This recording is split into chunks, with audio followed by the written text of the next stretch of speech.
Following is what happens when you give two degenerate poker nerds their own podcast.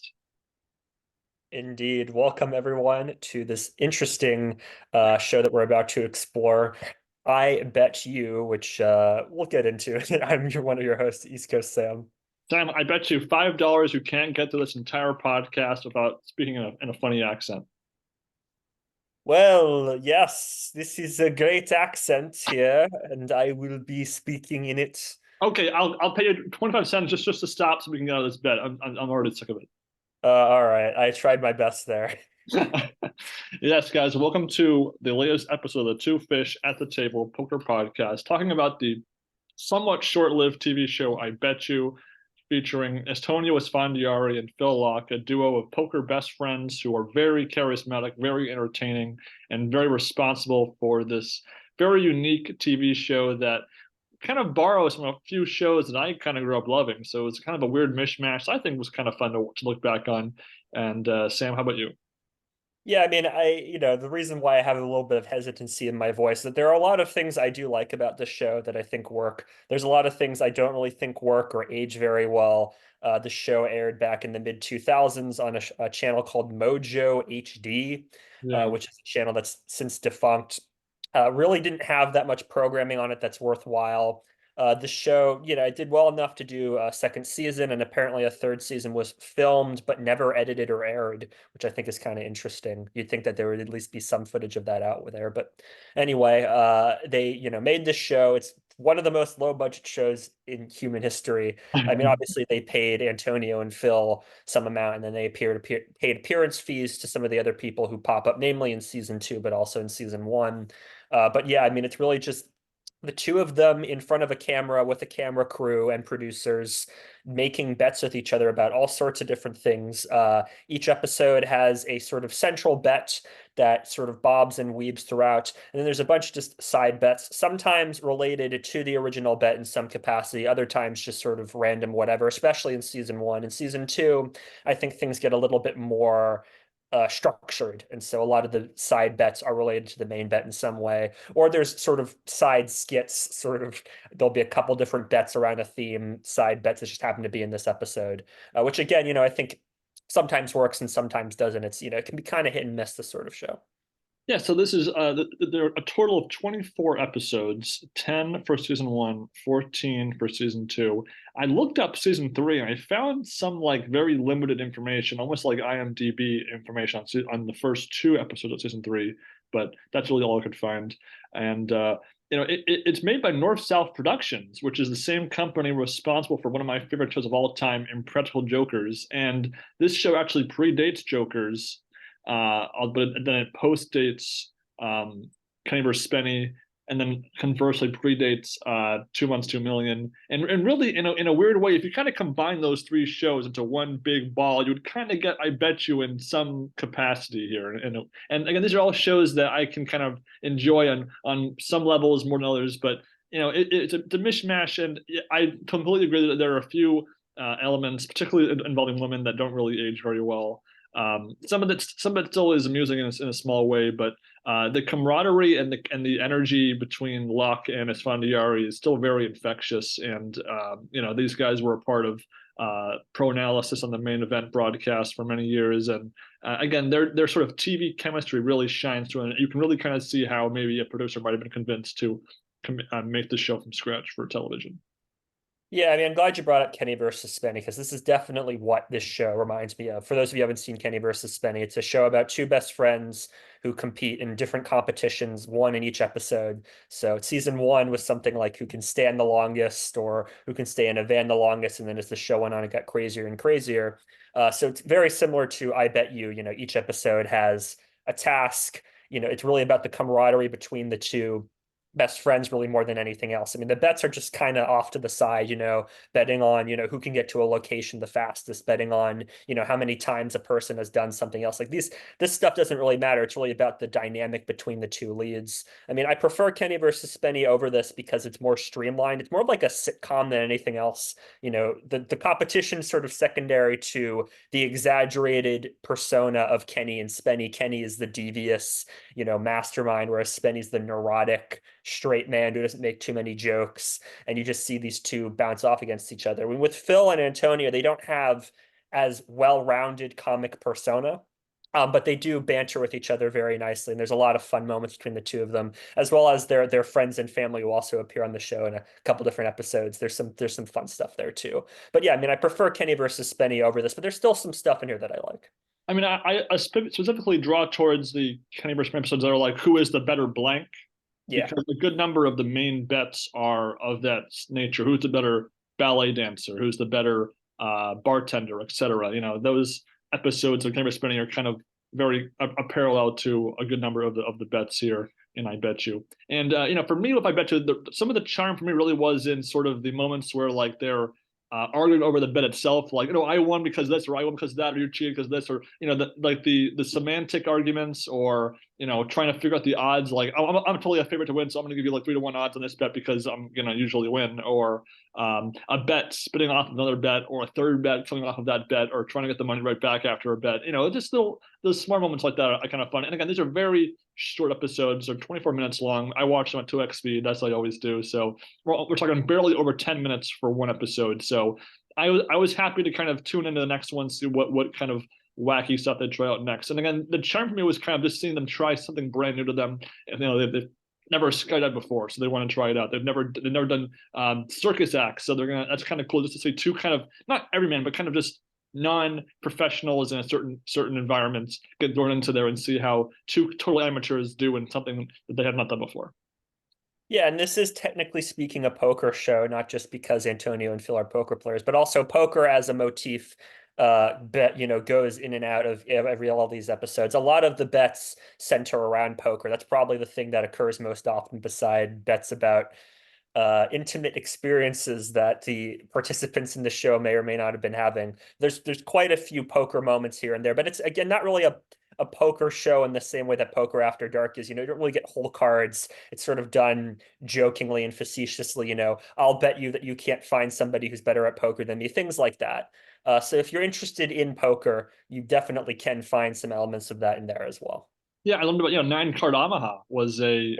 a bet where you get 9 cards, and then as the board comes out, you get rid of some cards. So it's kind of a cool thing. I wouldn't mind trying that sometime. Obviously, it wouldn't be a nine sport Olympiad event, but Yeah. you know, just maybe like 1v1 would be kind of fun just to see how that would work. And then again, there was some amusement in them finding someone off the street to either, you know, do Rochambeau or to play poker against someone else, and they kind of coach them in like 10 seconds. It's kind of funny. You know, it's again, it flies by so fast. I mean, the thing about this show is that because, you know, it's a very fast-paced show. It kind of reminds me of the early seasons of Jokers, where you know they just do so many bits and games in one episode. Where even if one is maybe a little bit of an eye roll, or there's one right around the corner that's going to make you forget all about that, because you know, again, we're talking bets that take maybe 45 seconds to a minute sometimes, and if a few that take a bit longer, obviously the main bets take a bit more, maybe like, you know, 1/4, 1/3 of the episode's length. But again, fast paced, and you know, it's just kind of it's not a show that I would have been like, oh, I gotta tune in next week, make sure I don't miss the show. But if it was like, you know, it's good background TV, or if you're just kind of like, you know, you're reading something and you want to have something in the background, you know, again, it functions as that sort of television for me, even at its best.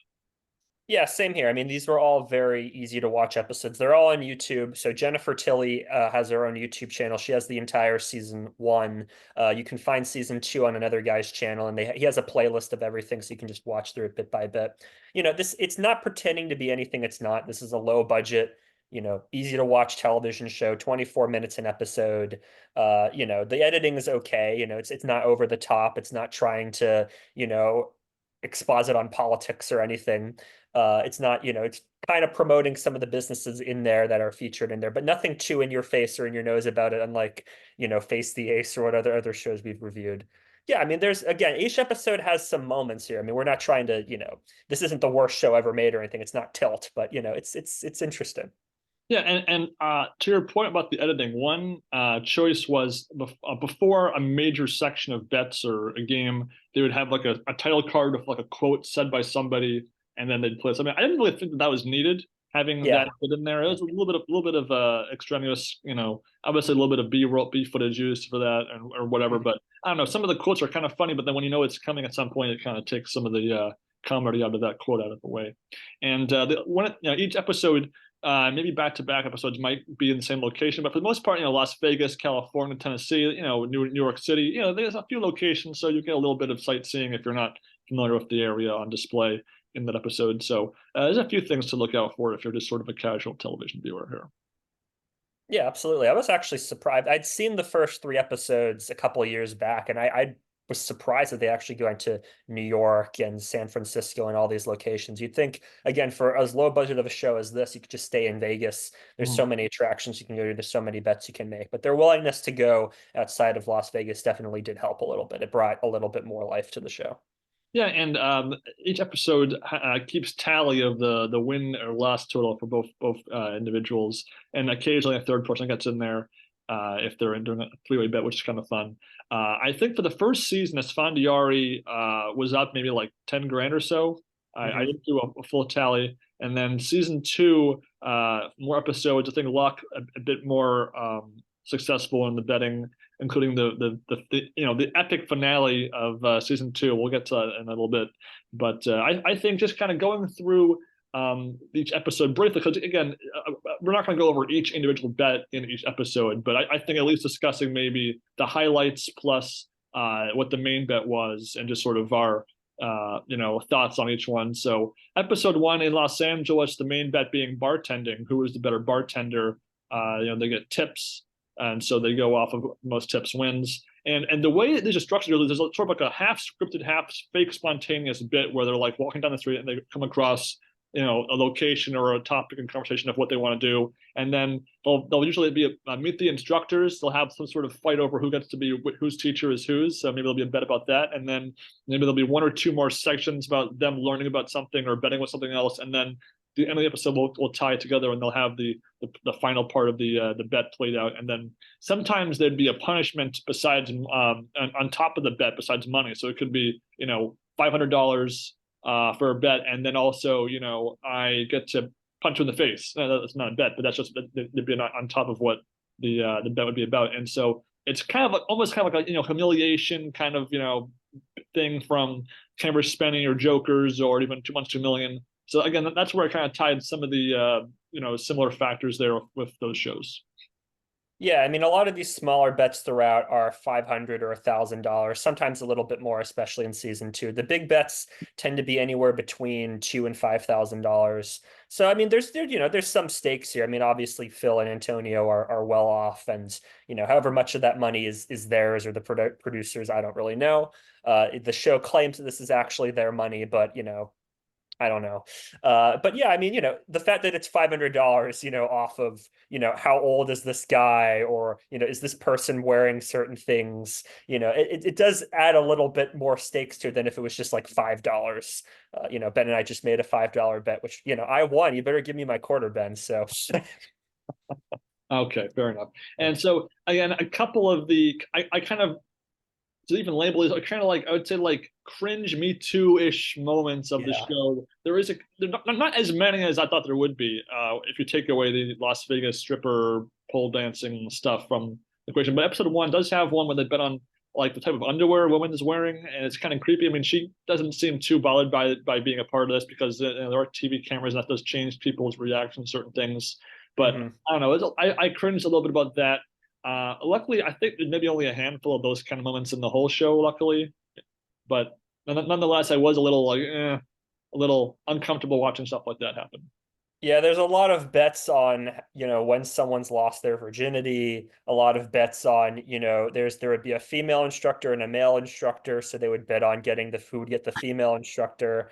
Yeah, a lot of just strippers and people in bikinis and people taking off clothes and just, yeah, things that just don't age very well. I mean, Phil was in a relationship with Jennifer Tilly at this time. Antonio was single at this time, but has since gotten married. So yeah, I mean, the two of them looking back on this must be like just cringing. Yeah, there's a lot of those gross moments, but there are some stuff. I mean, even within this episode, my favorite bet was who could get to a certain location the fastest, and that in and of itself was just fun, just seeing them run up to random cars, try to get into the cars, but also that Phil gets there first and decides to hide so that Antonio thinks that he gets there first. So Antonio goes over and gets the same idea. Antonio thinks, I'm going to also hide, and discovers Phil. Like, that was a really funny moment. Yeah, again, it's sort of like needling each other within a bet that are just really funny. And again, best friends can do this. If these were just two Right. strangers, it wouldn't work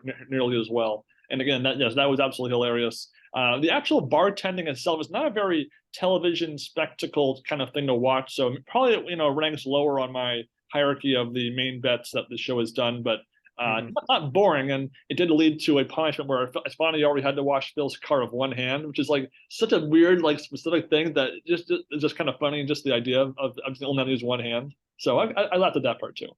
Yeah, that's a good one. Yeah. And then with episode 2, we go from Los Angeles to Las Vegas, with the bet being who's the better dancer. And so they each get an instructor to do a 1-minute dance piece. And this is a great quote. I don't want to see it circulating on YouTube when literally it's ending up on YouTube. That's how we're watching it. So that was kind of funny. But then I kind of thought that Phil Laak's dance kind of really stunk. And then Esfandiari was far better, but then he dropped his cards that were like his prop in the middle of the dance, which I would have, some points. But I guess I couldn't give Phil the win for that one detail alone, but certainly it didn't help Antonio's case if he was trying to comfortably win this contest.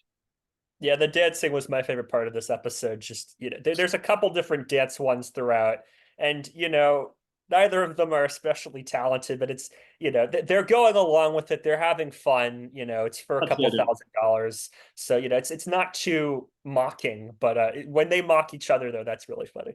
Yeah, and then there was unfortunately a kind of gross strip poker bet with strippers where I don't know. I don't know.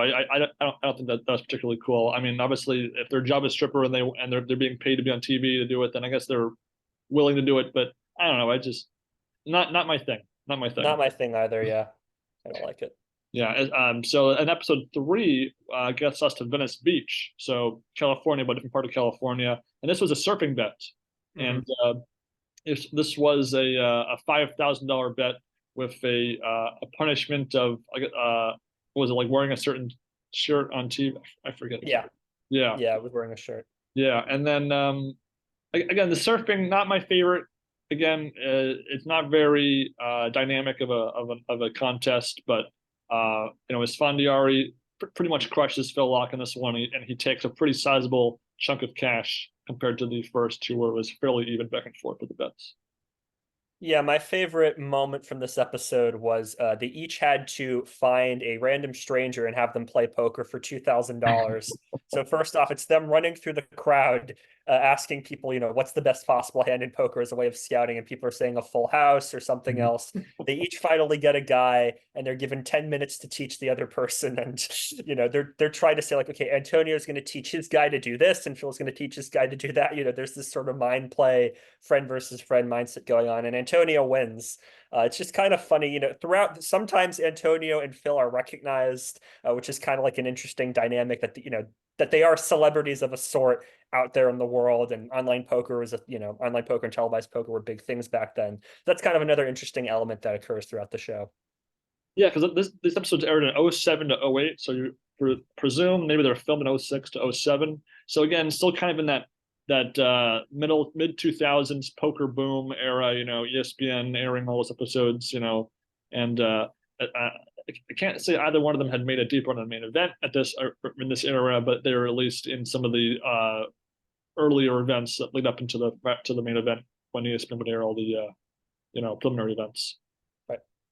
And then besides that, I mean, I thought episode 3 was probably the weakest one of the three. Just leaving my notes here, I would, I have 8 pages of notes for 24 episodes, and I would usually just write down each bet, the final score, and my thoughts on the episode. And usually that usually pertained to maybe if there was one particularly strong element, or if I liked or didn't like the main bet theme. And so I don't know. I thought the dancing was better than bartending, but the surfing was kind of meh. But on average, though, I did still like most of the main bets here. Episode 4 gets to the middle of the Nevada desert, where they bet on dune buggying. And it was actually a very close race, like less than a second and we're Yep. talking about almost a 4 minute long race. So again, the percentage difference is maybe like 0.025% faster, which is pretty incredible. Again, not the most unique bet in the world, but again, just given how close it was, very very cool to watch these guys square off in a fair fight. Yeah, it's just seeing also Phil having to make Antonio breakfast in bed at the end of the episode was very funny. That was the punishment for whoever lost. That was kind of nice. And then there was the crew kind of from this episode onward kind of gets more into the bets. Sometimes a crew member would join in for a bet if one person Right. couldn't do it, or they'd be this like the target of a bet, like I bet you can't do this or that, or you can guess his age or something. And there was probably the sickest bit so far was a tattoo bet where it was high card where the guy has to get a tattoo of the other guy's name on them, and Esfandiari plays off against this other guy, and Esfandiari manages to avoid it with a jack versus an eight, and that's sick stuff. A tattoo. I mean, I shudder like a tattoo of a tiny dot, Kenny versus Spenny style, but to get someone's name on it, that's pretty sick. That was just sick. It's such a weird sequence because first we're having poker with Antonio's dad, and that goes on. And then all of a sudden this comes in out of nowhere. And you actually see him get the tattoo. This isn't, BS at all. It's really weird. Yeah, no, I mean, if you were going to compile like the best of, I bet you that would easily make it into my collection for sure. Yeah. Other than that, we move on, I guess, to episode 5 here, back to Los Angeles, where it's roller derby. Who is the better Yeah. roller derby jammer? And besides the money, it's also a pie in the face as the punishment addition. And again, it kind of reminds me of Jokers again. There was a Jokers punishment with Murr having to be a roller derby jammer, and Sal got had been pied in the face before on Jokers. So again, it kind of reminded me of that in a good way. Yeah. The actual probably my favorite part of this episode though was it was called Hey Hey Stop Stop, where they actually have to pick a celebrity on this map and the star map and get to that house first. And they had a fight on like what is the correct house technically because of like someone's old house versus their current house. And Right. again, they have to find a stranger to give them a ride, and so it's very spontaneous and very frantic, and it's fast, but it's a lot of fun to watch. Sort of those things. Yeah, they get those maps to the stars, which have people's houses on them in Los Angeles, which is probably BS. I mean, those maps are just scams. And so they each go to Danny DeVito's house, but they go to different houses. So then they have to play 9-card Omaha to resolve it. I'm watching this sequence for the first time thinking, oh, this is just a retread of the, sequence from the first episode. To have that ending where they go to different houses was just a nice twist. Absolutely.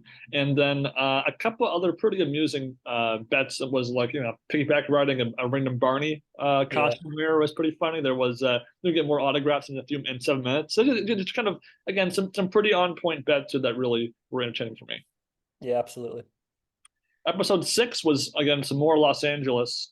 This was kind of the a road trip to the mountains Hmm. episode, where all of a sudden that turns into coaching YMCA basketball to kids for $3,500, and then also a jump in cold lake water. Yeah, I mean, this was Kenny versus Spenny did a better basketball coach after this episode aired, and again made a whole episode around it. And how is Kenny going to teach his team? How is Spenny going to teach his team? And as it turned out, in that episode, it was a blowout for one of the teams. I won't spoil the episode, but for this one, it's actually very close, and they spend quite a bit of time showing the game and it going back and forth, and them arguing over the rules and telling what their players should do. It was actually kind of riveting. It was, I think, my favorite up till this point of the central bets was this one.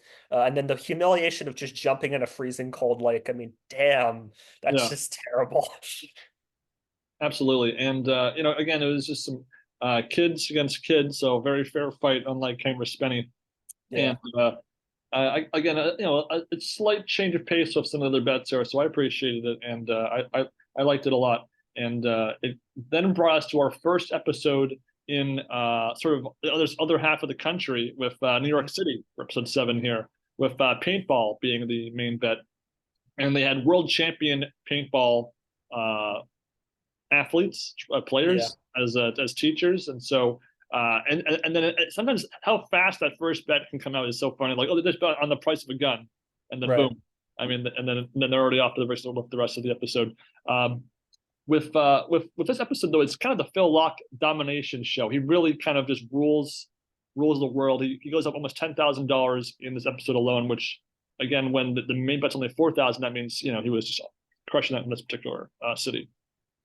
Yeah, I mean, he wins. It's a paintball episode, so he wins at paintball, just crushes Antonio. And then also there was a pizza making bet in which Phil wins $2,000 off of that. So these smaller bets are starting to become bigger and bigger as time goes on. But yeah, I mean, Phil just dominated in this one, all sorts of different stuff. There was a very long sequence in which they try to get a guy to streak through Central Park, which I thought was pretty funny. I mean, this was a pretty good episode overall, I think. I think a lot of the smaller bets worked and the bigger bet worked. Yeah, they had a lot of good sort of, I call them strangers, to get to be part of be part of it. They found a couple of ladies who never had a kiss before when they were trying Yeah. to bet on that, which is like, I mean, it's a little grim, but I was just surprised, like, oh, they haven't kissed ever. I was like, there was a surprise twist, I guess, at the end of that section. There was also a Yeah. pretzel eating bet where the guy had to eat a pretzel with no water for 5 minutes. And I mean, it reminds me of the saltine bet that everyone talks about, like, eating like Yeah. 5 or 6 saltines or whatever in like 2 minutes without any water. Again, I guess pretzels fall into that same category of being very salty after all. And then other than that, there was a kid doing 2 push-ups, which is kind of bizarre. I can't do a push-up, by the way. I'm not strong enough. Neither can I. Yeah. But again, just some really fun interactive strangers as in these bets that were just more than just asking them questions, had them answer, being more a part of the bet. So again, it made for a very fun episode. Even if paintball, again, Kenny Spenny copying did that too in this episode. So around the same time too, '07, actually, kind of funny. Yeah. And then probably there was a side bet with paintball with a crew member. Could he be shot with paintballs for 10 seconds straight for $2,500? And he couldn't even, like, after the first hit, boom, done. No way. It was just pretty funny, pretty big fail. Yeah, Antonio accidentally shoots him once, and so he's just like, okay, I'm done. And Phil is actually angry at Antonio because he really wanted to shoot him, which I thought was a really funny ending. Yeah. And then going slightly across the way to New Jersey for episode 8, Esfandiari has no voice in this episode, which is kind of funny in of itself. This one being who is the better knight, which luckily you don't need your voice for. And so 3 games there: the banners, the javelin, and sword battle, 2K per game. And again, kind of a fun little thing. Just kind of a little living by proxy. Like if you were going to try out activities, would just kind of see the different elements of a thing that exists in the world. Yeah, I mean, who's the better knight? They first have to grab a flag that's on the ground while riding on a horse. Then they have to do a javelin throw. And then they do a sword fight with actual swords. And the way they present it too, they have, like a fake king, squires, on my go, you will ride, things like that, which is, to have that sense of theater was really nice. And we also have a heads up poker game for $5,000 and the loser gets tasered. So that's pretty sick, which is actually, it was $5,000 for this poker, whereas it was just $2,000 for the night thing. So the poker was actually a lot more money.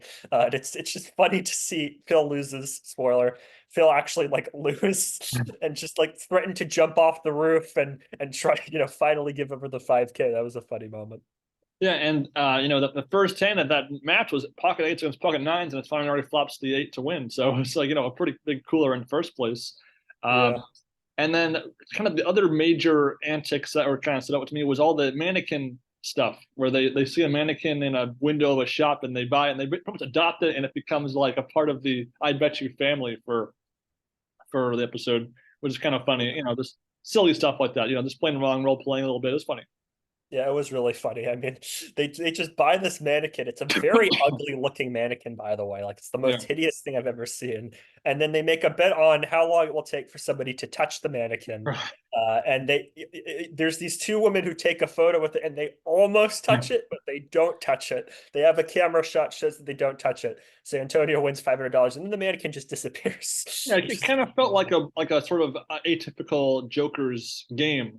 Yeah. When there's where like because you don't know how a stranger is going to react, it adds sort of like this small tension to the moment that you take very goofy. It's fun, and because the next 2 episodes are lost footage episodes, it's kind of the season 1 finale, and there's some subtle vibes you can kind of get of that finale vibe. So if you were watching him, I actually forgot to watch the lost footage episodes originally. I got to go back because I didn't realize I missed them. So I watched these after I'd watched most season two, and I guess the main problem I have with these lost footage episodes is that there's a few too many just random montages of not quite memorable dialogue by Phil Laak or stuff. So Yeah. again, it was. I mean, again, it's very fast paced, but it wasn't anything particularly special. Yeah, these lost footage episodes, just to be clear, they don't have a central bet. They're just sort of random bets and extra footage, probably because they made 8 episodes and then, just decided they had a 10 episode order, so we might as well just throw in these extra two, which again, I mean, these central bets were not that, not that hard logistically. It wouldn't have taken very long to shoot. They could have just easily had 2 extra bets, and then if you want to have all these side bets, you can throw those into this episode too. It doesn't have to all be in the same place. It doesn't have to all be in the same city for each episode. I mean, in Practical Jokers, right? I mean, they're shooting bits and challenges all the time, and then eventually they get around to shooting the punishments. I mean, you can just do something like that. I mean, there's a couple of nice, there's a couple of interesting moments in each of these episodes. They bet on whether or not Phil can get a bottle of water from a particular stranger. And so Phil like does a dance and does all sorts of weird stuff and has somebody teach him the worm to get the bottle of water. Um, there's bets on racing remote control cars and a guy gets angry at them. There's a couple nice moments. They Yeah, should there have is. just had I mean, I missed having the central bet because that can spawn yeah, all those things off it, and it's just kind of fun to have some slow build up to what this big bet will be in the end. And yeah, plus, I mean, there's some and then the bets are also usually fun to watch. It's just that you like to have the yeah, peanut butter and the jelly, not just the jelly. yeah, absolutely. I'm with you. And I did like a random sandwich bet where they had to bet on the contents of the value of a guy's bag, and then it was a sandwich, and then he had to get someone stranger to eat the sandwich. So he's like trying to parade around this half a chicken wrap thing. It was pretty bizarre. It was funny. And it's unbelievable. Phil pulls it off. He gets the guy to eat half the sandwich on camera. I mean, just insane. Yes. And then again, so that was season one, which Yeah. season two, pretty much the same idea. There's a few more guest stars. There's just a bit more, maybe slightly higher stakes and a bit more, it's slightly bit more, care into the production and to some of the activities that they were part of. Yeah. And then, we had mentioned Jokers, Kramer's Spenny, and 2 Months, 2 Million. But we got kind of throwing Jackass into the Yeah. show too, because episode one of season two is in Miami, and the main bit is who is more of a man, involving a sperm bank and sperm analysis, which there was a infamous Jackass spermathon episode back on that's run 20 plus years ago. So I was reminded of that, obviously. Yeah. They break down into multiple categories. There's volume, mobility, survivability, and count. And these guys, they're pretty healthy guys, I guess, because their numbers were off the charts when they were analyzing everything. Yeah, I mean, this was an uncomfortable episode for me to watch, but yeah, just a lot of talk about, parts of the male anatomy, and we don't actually see them Right. produce the sperm, thank God. Yeah. But there's a lot of jokes. They go into separate rooms, and Phil takes more than an hour. Antonio takes his shirt off. There's just a lot of, weird moments. I mean, I can imagine a lot of beta male guys just like loving this episode. Like, you're a typical beer drinking NASCAR watching guy would just laugh their asses off of this. I was amused in a kind of an uncomfortable way, like an uncomfortable laugh, I guess. Yeah. And then there was also probably one of my favorite Phil Laak braggadocious moments was when they have to bury a girl in the sand faster, and Phil Laak breaks in what his technique was. He went into the shared space and used that sand so he sort of get the head start. It was just kind of funny just to see, logical analysis applied to burying someone in sand. It was kind of fun. Yeah, and you mentioned Jackass, and then we have to mention alligator wrestling, which pops up in this episode where Antonio just crushes Phil at alligator wrestling. Pretty sick.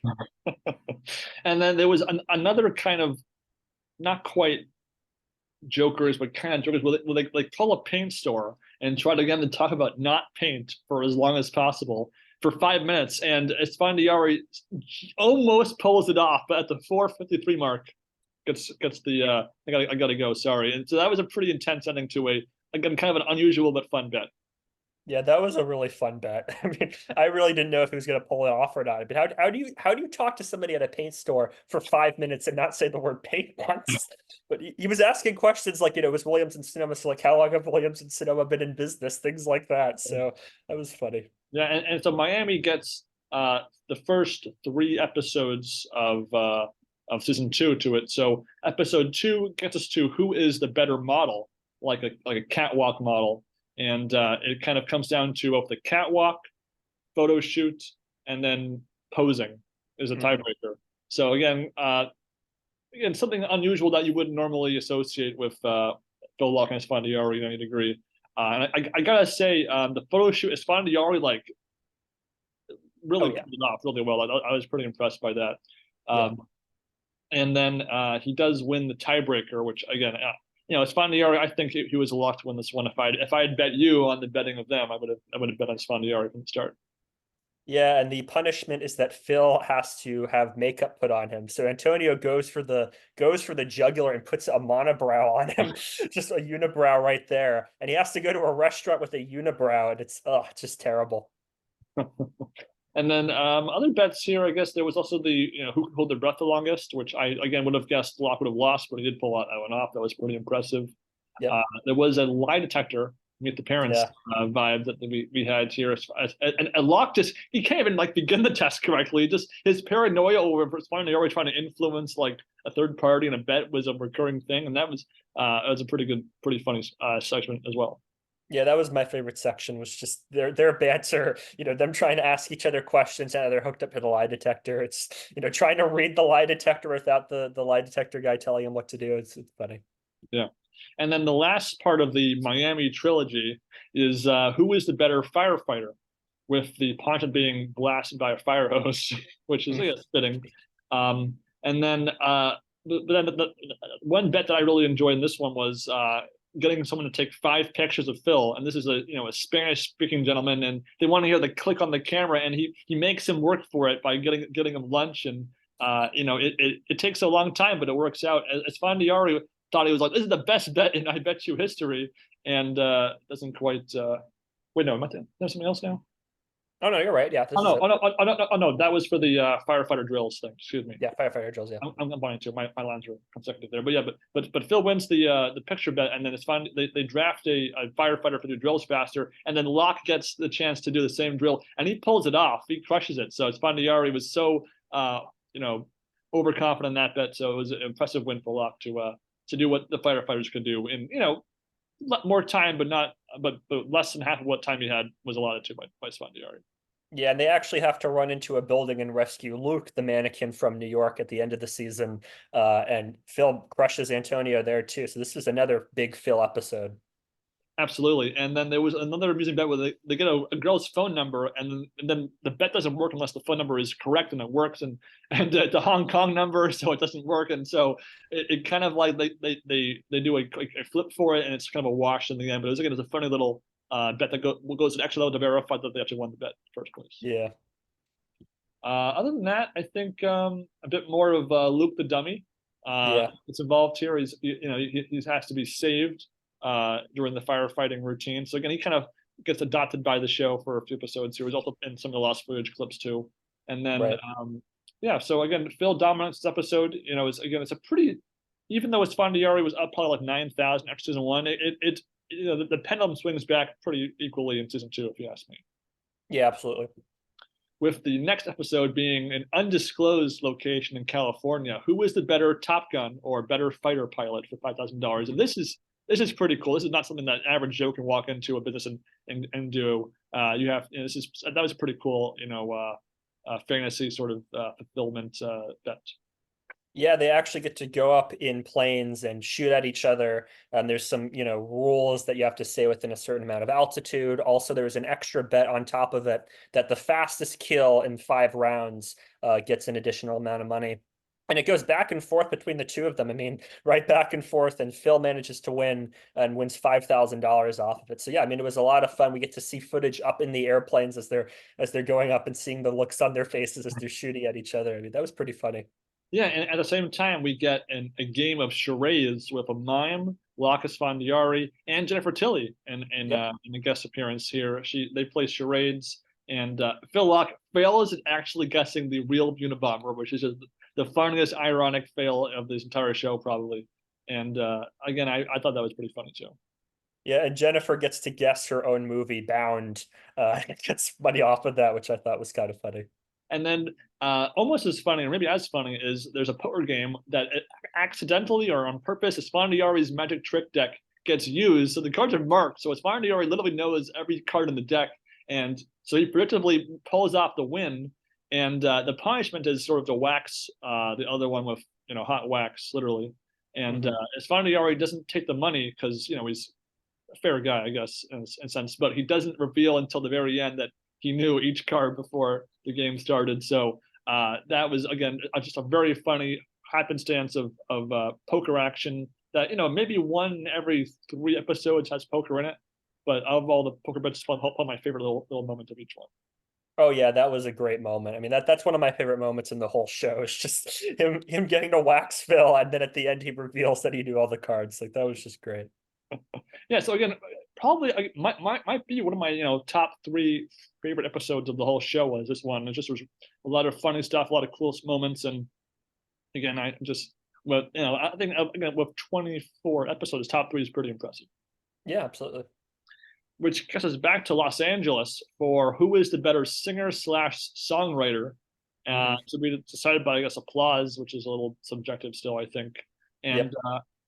at the same time, we also have Joel McHale, who was this is before he was on Community. This was him when he was the host of Ease the Soup, and so this is kind of before he kind of made it super big. Sort of, Right. when you're the host of a show, that's still a big deal in Hollywood. And so he gets involved in some amusement park bets, which for me really weren't all that amusing to watch. Really, I didn't think they were very visually interesting or as funny as some of the other stuff that I like to watch on this show. But with the singer and songwriter specifically, and Fondiari couldn't sing for his life. I thought the chorus was kind of okay, I guess, but I thought Phil's song was actually better, but the singing wasn't much better. So I would have probably given the songwriting more to Phil, and singing was kind of equal. So Phil, in my book, would have been the winner, and he is the winner. So it did work out in that way, at least. Yeah, I actually kind of liked Phil's song. I thought there was some nice lyrics in it. And then Antonio just makes fun of Phil. He just writes a song passively Big aggressively. time Phil. I want to be like big time Phil. I want to be. The chorus is okay. I thought the chorus was okay, but the rest of the song didn't really come together very well. Yeah, and they have Tiffany, who some people may remember. She's the singer that sang that song, I Think We're Alone Now. Doesn't seem to be anyone around. She shows up with Frank Stallone, who's Sylvester Stallone's brother and was also a joke on Saturday Night Live with Norm Macdonald. So it's like it's 3 of the weirdest celebrity cameos: Joel McHale, Tiffany, and Frank Stallone all in the same episode. Like they just cut to Joel McHale. I like it. Like I don't mind these cameos, but it's just like to just have Joel McHale just in this episode all of a sudden is just really funny. Yeah, and then another definitely memorable episode for me was episode 6 in Yep. Tennessee, the camping episode. So kind of a fun little theme. Again, probably one of my favorites of the whole show, just because of it's so out of nowhere, and there's more unique bets that you can't do in the city or on the streets or whatever. They end up in this Tennessee mountainous forest area, and so some of the bets are simple, like who can throw a rock further, rock climbing, blindfolded though that was pretty fun, Oh and yeah. making a fire, who can make a fire faster. And then there was just again one of my favorite rule semantic moments was Phil using his sweater to like gather up like wood and sticks and stuff, and it's finally already taken issue when it wasn't in the rules to begin with, so they end up restarting, and Phil crushes Esfandiari. He gets this big fire pretty quickly from the looks of Right. it. That was great. And then another bet I kind of enjoyed was who will a dog go to first? Like they'll each Yeah. have a little bit of food, and the dog will go to one person, and it goes to Phil. So again, now we know. I guess Phil just got that dog in him. I don't know. Bad pun. Sorry. Uh, Yeah. and then we got a kind of a callback, not callback, but a reference, not a reference, but a parallel to camera spending with stuffing marshmallows in their mouth.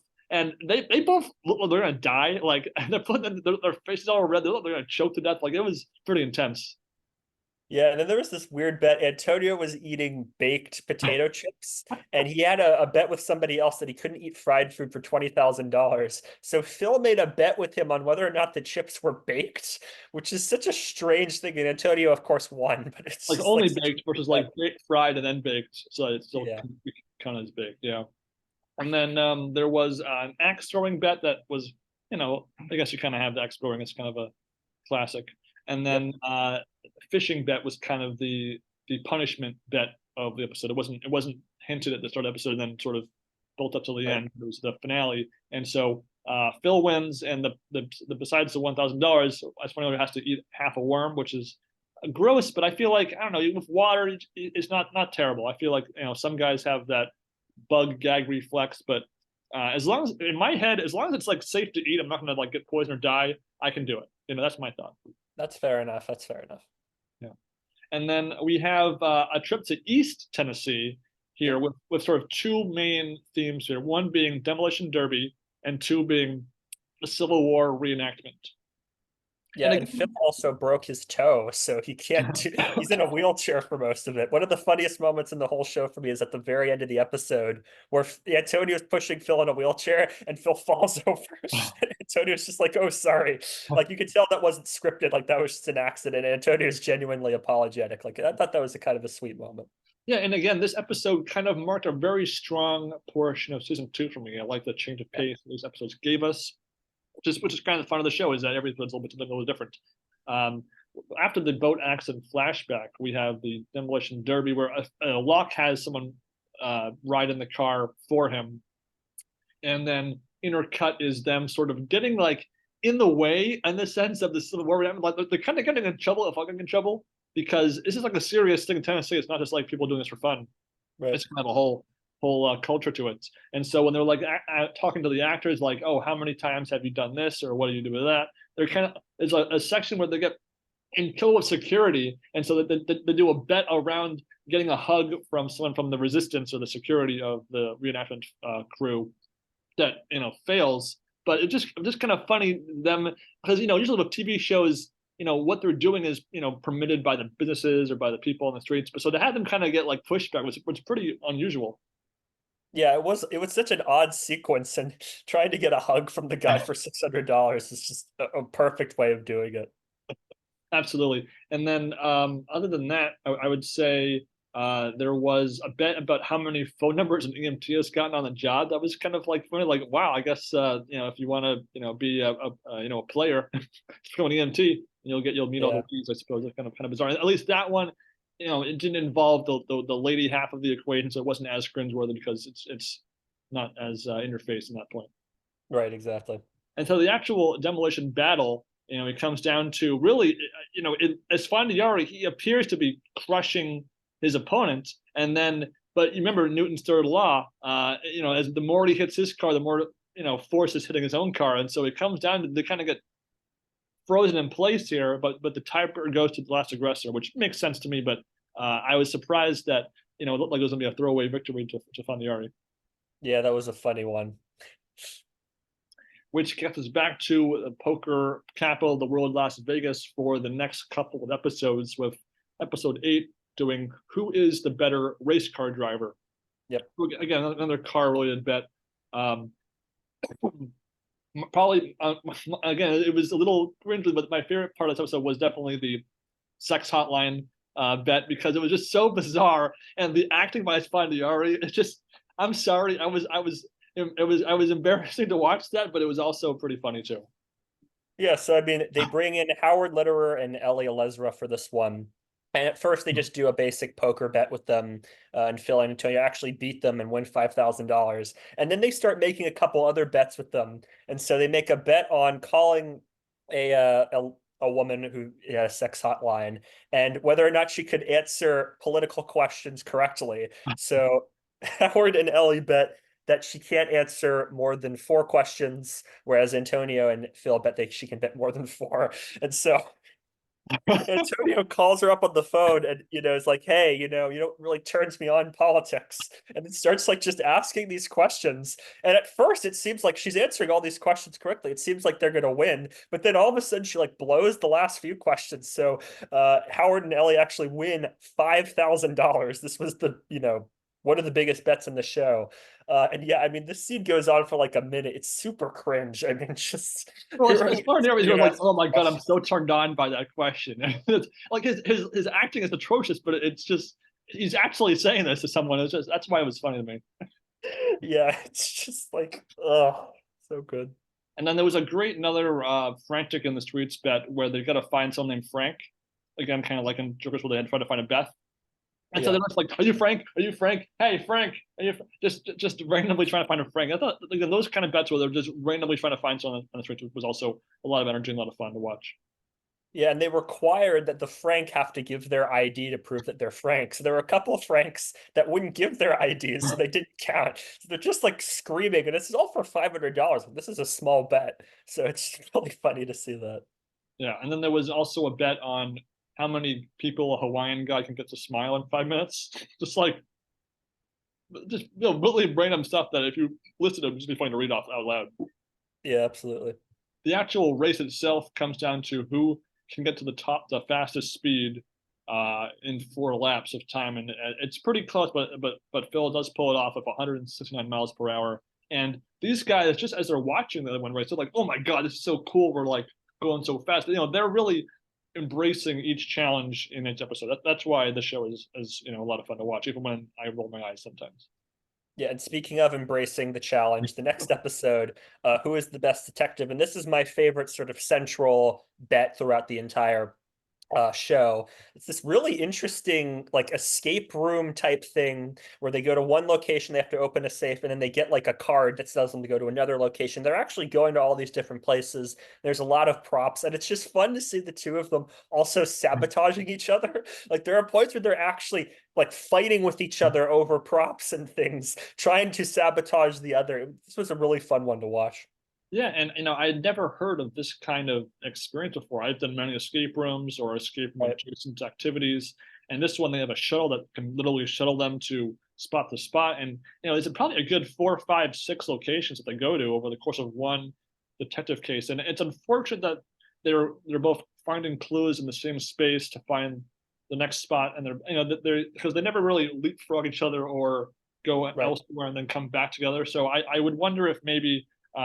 Less about the show, more about the business, maybe tweaking that a bit because I feel like that was a little unusual. But again, Yeah. just the frantic nature of them trying to go from spot to spot, and again these it's relatively light detective work. It's like color coded, find this number on this paper, use it over there. Okay, now it's again bare bones escape room level thinking, but these guys are again the fight you said like they're fighting at every location like literally like roundhousing each other on a couch or on the floor, and it is just so much fun to watch. Honestly, I agree. It's definitely very among my top favorite of their main challenge bits that they have.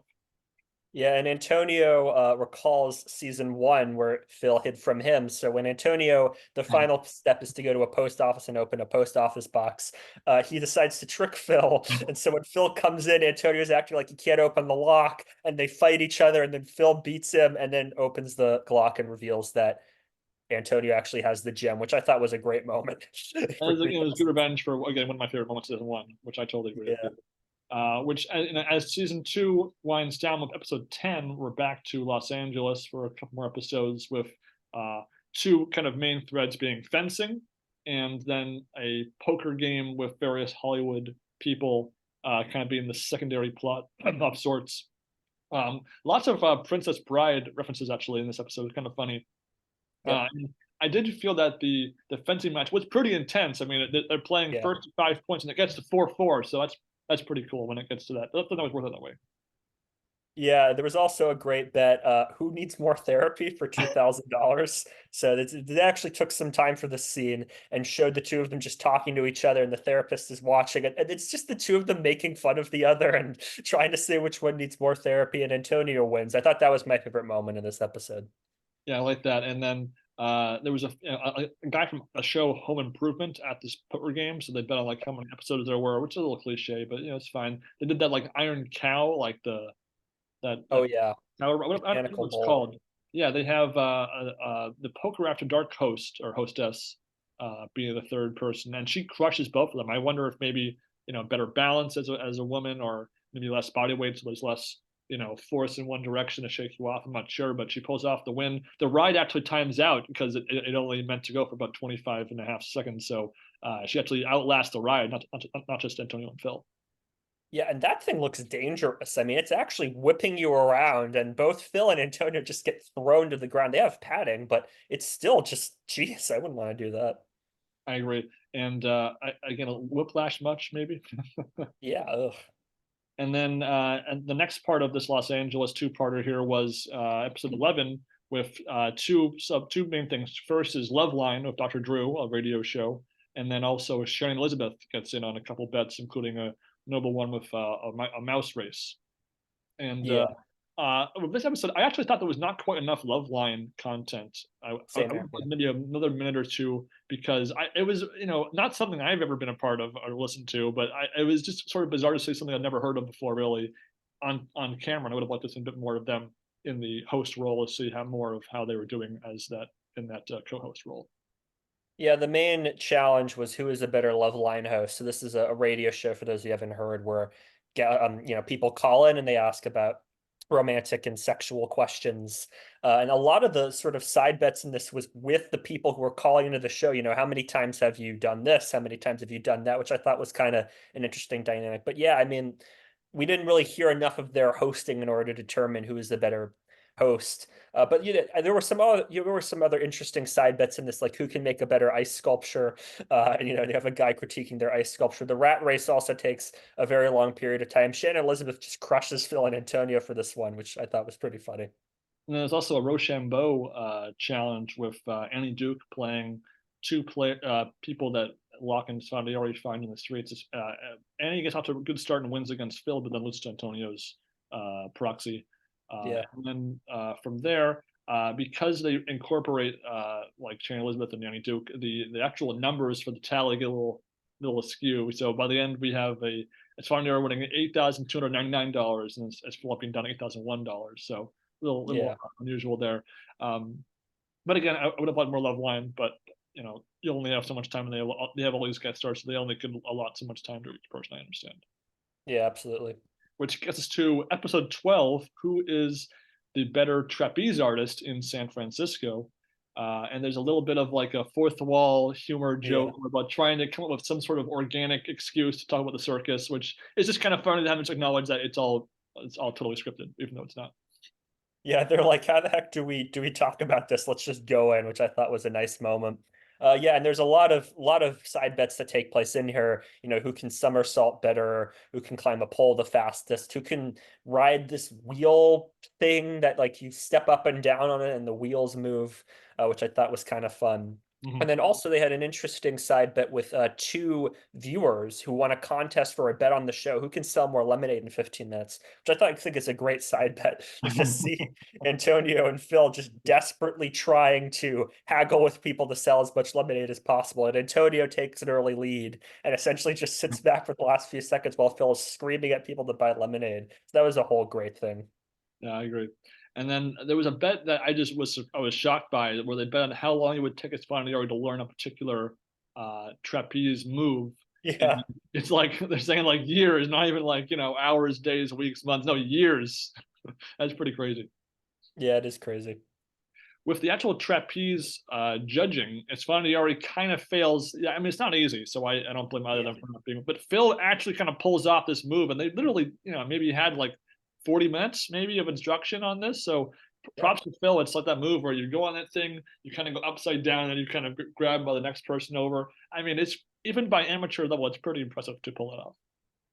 Yeah, I mean, I don't know that much about trapeze artistry, so this was kind of enlightening to just see, like, yeah, it takes a lot of effort to go into this. I mean, there's Olympic gold medalists who are practicing trapeze moves here. Like, you clearly need a lot of talent to pull this off. I agree. Which moves us to episode 13, also in San Francisco. We have who is the better ballerina? So Yep. again, in that sort of art, music, performance subsection of episodes here, right at the start, they do a $5,000 coin flip bet, which is I guess a precursor to the finale of the season. Esfandiari does win this one for 5K, so keep that in mind for a little bit later. And then with that, we get the usual. It's a typical bet on the instructor's age or bet on which one you get, and then we have a pretty amusing another fourth wall kind of thing where they show Phil Laak, who had been photobombing a lot of the B-roll footage over the course of the Yeah. show's production, which is just kind of strange. And then we get a kind of a Joker's challenge here of holding on to a stranger's hand for 30 seconds. And so he does this like family walk play of a fan that recognized him. That was a good move, by the way, and it worked. So Yeah, and there's this weird moment where they're going to do sumo wrestling, but Antonio just gets into pain for some reason, eating a roast beef sandwich just out of nowhere. So somebody else has to sumo wrestle Phil, and Phil just gets dominated in sumo wrestling by like he just can't pull it off. So Antonio wins. I mean, that was just a Well, strange I sequence. was confused by that because the editing made me think that I thought it was from when they were like roughhousing or in the last bit. Yeah, yeah. So, so I wonder if maybe they just had them. They were just making up the roast beef sandwich thing in case they weren't going to splice those two bits back to back. But I don't know. But I don't either know. way, Phil Laak cannot swim wrestle for his life.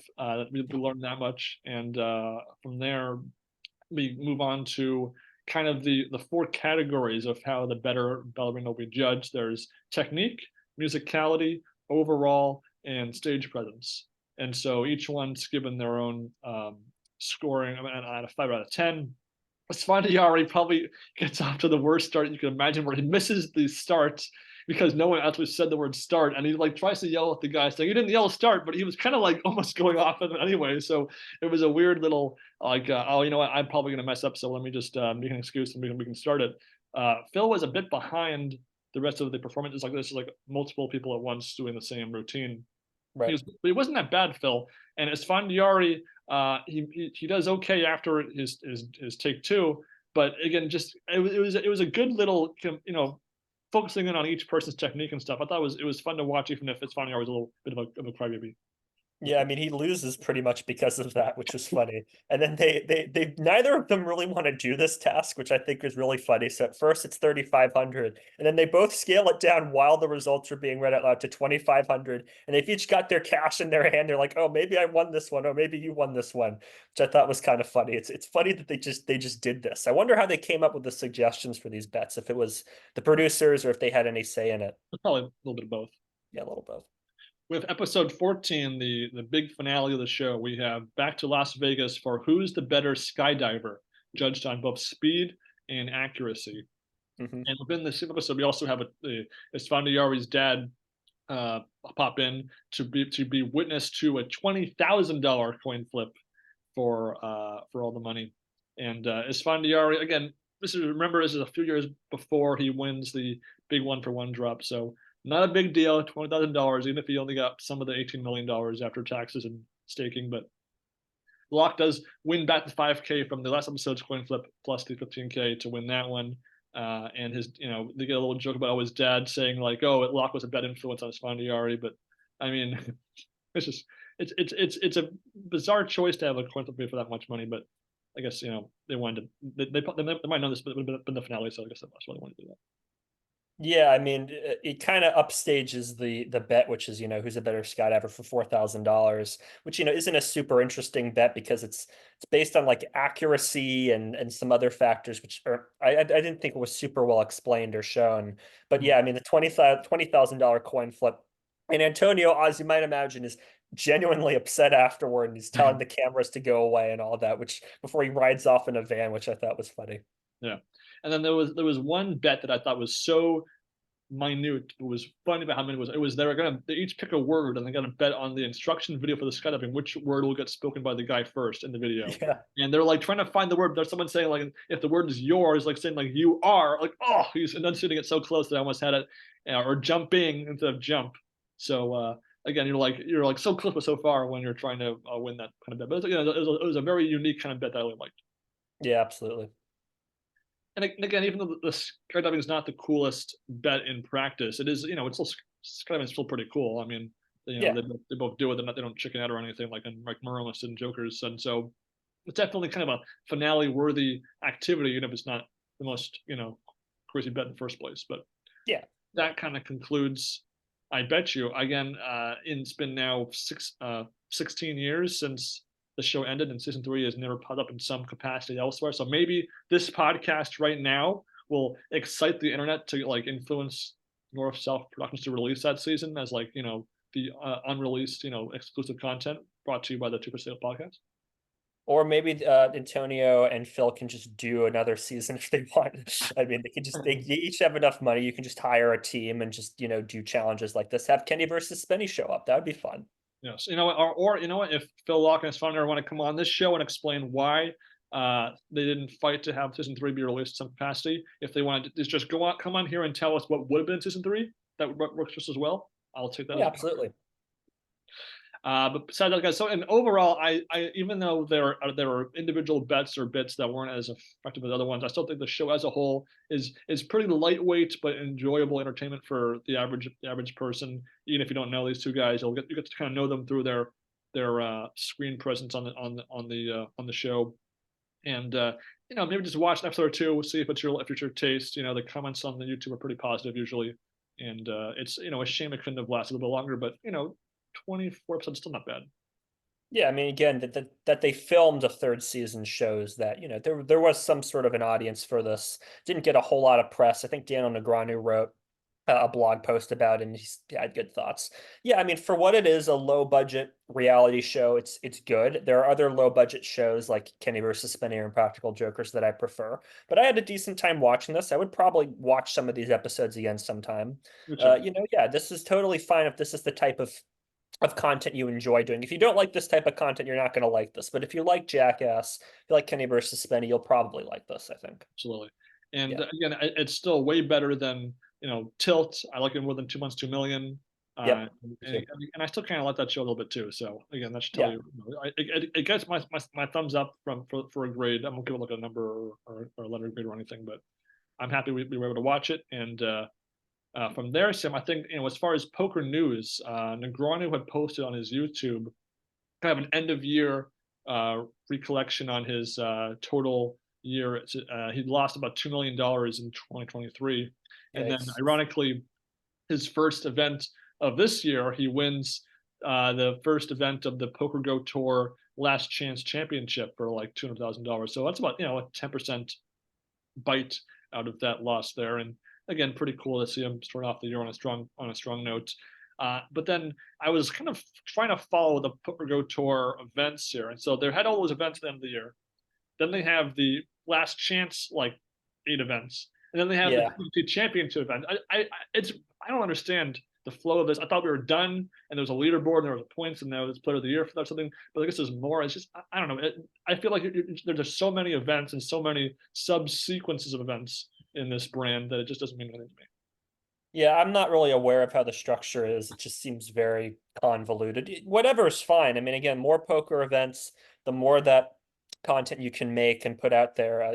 Poker Ghost they're releasing a lot of the old WSOP main events, the classic era main events out on YouTube for free. So hopefully they can release more free content and get interest drummed up in the game. But yeah, I mean, it would be nice if they could clarify their tournament and point structure a bit better. Yes, and to your point about YouTube releasing by PokerGo of those episodes, I really hope that when they drop the uh, Darvin Moon, Joe Cata final table episode of '09, that it's the original version, not the version that we agreed was missing the Darvin Moon bluffing his wife clip, or Oh yeah. how big was your pair on once Cata folds ace jack and ace queen or something. That was missing. When we were reviewing it back then. So hopefully, and if not, I'm going to complain in the comment section so that they definitely update that for sure. I think that is uploaded that episode, so you can check that now. Great. Yeah. Other than that, I guess there's not too much else happening as far as my, whatever I follow in the poker world. You can watch obviously stuff on Twitter that we can cover, but really it's just kind of Twitter stuff. Who really cares? There is one poker player that I'm hoping we'll be able to get for an interview at some point this year. When that'll be, hard to say, but very exciting. Someone from like the classic main event era who also pops in to make a deep run in the main event here and there in later years. So that's my teaser for hopefully later in this year. And from there, Sam, anything else you wanted to sign out with? Yeah, so the MSO has released its schedule. So February 2nd is when the Grand Prix begins. The Grand Prix is their online tournament, and then in August will be their live tournament. So pretty full schedule if you're interested in just for poker stuff. So 5-card draw is on Friday, February 2nd. Omaha High Low is on February 4th. That's a Sunday. Raz is on Wednesday, February 7th. Heads Up Omaha is on Saturday, February 10th. Baducci is on Thursday, February 15th. Badugi, excuse me. Omaha is on Sunday, February 18th. Showtime Hold'em is on Tuesday, February 27th. Thursday, February 29th. is Heads Up Hold'em. Sunday, March 3rd is 7-card stud high-low. Thursday, March 7th is 8-game. I'm excited for that one. Tuesday, March 12th, Friday, March 15th is Fusion. I don't know what that is. And then Sunday, March 17th is Texas Hold'em. So it's a pretty big list of games we got here. Most of these are in the evening, so this is on a UK timetable. So the UK events would be starting at like about 6 o'clock over in the UK. So this would be earlier. I don't know Well, exactly. I think 2 o'clock here, right?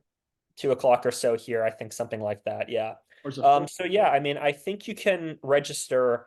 You might be able to register now. I'm not sure. I'm just checking the schedule right now. But yeah, I mean, it's a pretty packed schedule, so feel free to try out these events if you can. There's also a bunch of chess variants here, games like Catan, Terra Mystica, Marco Polo, a lot of other stuff here. And then they have what's called the Premier Tournaments. So if you compete in some poker events as well as some other events, you can win a overall title. But also if you just compete in the poker events, you can get like an overall poker medal, or you can obviously get a medal for each event. So yeah, I mean, give this a shot if you can. It's all for free. Register online, and yeah, hopefully it'll be fun. Yeah, I'm not sure if the registration as of today, January 12th, is out yet. I've been checking it Oh out. yeah, I don't think so. I think just reading here, registration will open later in January, so I think it's Not not quite yet. yet, but coming up. And again, the point structure for poker is their top 5 finishes. So really, if you can play at least 5 events, that puts you in a spot to at least have a chance. Obviously, Yep. I'm gonna probably miss a couple of the events due to work, but I'll try as long as I can play at least 5 events. I should be fine. Yeah. If I do okay in those events, it'll be fine. And again, you'll see us in action there. Again, I'm Legend Ben 1 on PokerStars. I'm East Coast Sam on PokerStars. So yeah, feel free to say hi. We'll also we might be a little bit active in the Discord. We're not going to try to spam these episodes in the Discord too much. But yeah, feel free to say hi, and hopefully more people can sign up for this, because again, this is a really, really well-run event. I mean, I've been playing since 2020, and I really, really like it. I think it's a lot of fun. The players are pretty good. They are they're not professional poker players, I don't think, most of them, but it's still a good competition, I think. And from there, guys, I think that about concludes things. We'll be in debate over what our next podcast episode will be about. It could be about some movies, or it could be about some more poker stuff. We'll figure it out and let you guys know in social media. But until the next time, guys, enjoy your poker, enjoy your TV, enjoy your poker on TV. I bet you to watch I Bet You. Bye, guys. Take